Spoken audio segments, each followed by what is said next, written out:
வணக்கம். ஸோ நம்மளுடைய சாய்ஸ் அகாடமிலேருந்து இப்போ ரீசெண்டாக டிஎன்பிசி குரூப் 4க்கான கிஃப்ட் பேக் கொடுத்துருந்தாங்க. ஸோ அதில் எல்லா சப்ஜெக்ட்டுக்கான மாடல் கொஸ்டின்ஸுமே இருந்தது.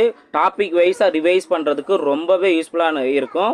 ஸோ ஒரு டிஎன்பிசி எக்ஸாம் நம்ம அட்டன் பண்ண போகிறோம் அப்படின்னா அதுக்கு முன்னாடி நல்லா ப்ரிப்பேர் பண்ணிவிட்டு மாடல் டெஸ்ட்டு நம்ம அட்டன் பண்ணிக்கிட்டே இருக்கணும், ரிவைஸ் பண்ணிக்கிட்டே இருக்கணும். ஸோ இதுதான் ரொம்ப முக்கியமானது.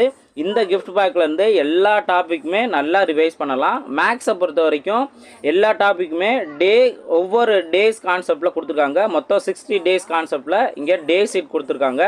ரொம்பவே யூஸ்ஃபுல்லாக இருக்கும். ஒரு டாப்பிக்கு 50 சம்ஸ் இருக்கும். அது ரொம்பவே முக்கியமான 50 சம்ஸ் இருக்கும். எல்லா மாடல்ஸுமே நல்லா கவர் ஆகும். நம்ம வெரைட்டியாக நம்ம ப்ராக்டிஸ் பண்ணிகிட்டே இருக்கலாம். ஓகேங்களா? ஸோ இதில் இங்கே நம்ம சேனல் என்ன பண்ண போகிறோம் அப்படின்னா அந்த 60 டேஸ்க்கான ப்ராப்ளம்ஸ் எல்லாமே ஒன் பை ஒன்னாக நம்ம எக்ஸ்ப்ளனேஷன் பார்க்கலாம். ஷார்ட்கட் எங்கெங்கே யூஸ் பண்ணலாம் அப்படிங்கிற பார்க்கலாம். ஸோ இங்கே ஃபஸ்ட்டு டேயில் தனி வட்டி